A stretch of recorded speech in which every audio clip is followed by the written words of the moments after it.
Let's talk VR headsets. I'm in.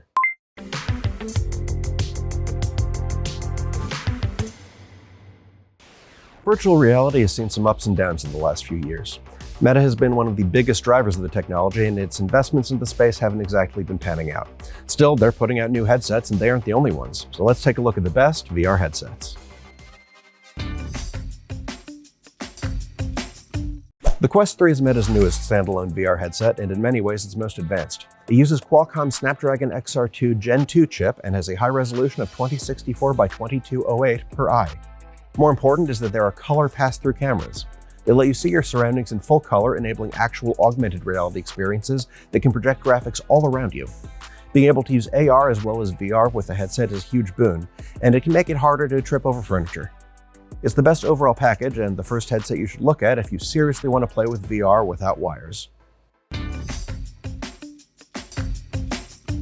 The Quest 2 is aging, and it has much fuzzier black and white cameras than the Quest 3, so it isn't really suitable for augmented reality.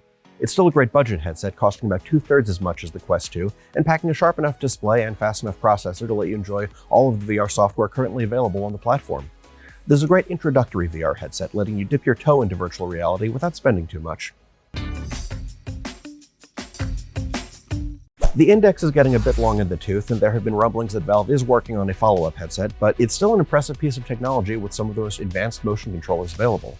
The controllers can individually track your fingers as you move them, adding a level of immersiveness for games and software that support it that other VR headsets can't manage. Besides the controllers, the headset is a pretty typical PC-tethered device. You plug it in your computer and run all the software from there. It requires external base stations to track your position, so make sure you have the space.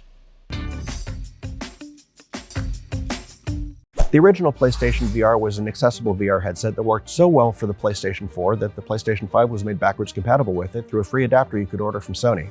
The PSVR 2 overhauls everything with completely new controllers, a sharper screen, and even eye tracking.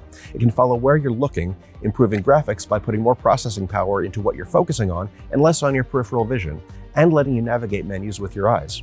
Its only problem is that the original PlayStation VR's library doesn't work with it, and that's a huge drag. The Quest 3 is Meta's most powerful VR headset in most ways, but if you don't mind spending 3 times as much, you can get an almost as good headset that has a few tricks the Quest 3 doesn't have.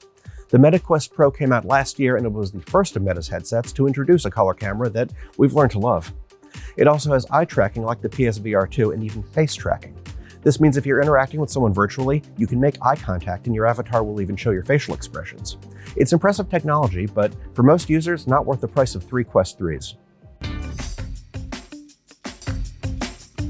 The HTC Vive Pro 2 is basically a more advanced version of the Valve Index's headset with the highest resolution of all the headsets on this list. It shows a 2488 by 2488 picture to each eye, and that's the biggest draw for this pricey headset. It works just like the Valve Index and requires a PC to run, and you can even pair it with Index controllers instead of using its own not as good controllers. In fact, that's a recommended setup for a tethered PC-based VR system. For more on VR headsets and everything involving virtual reality, visit PCMag.com.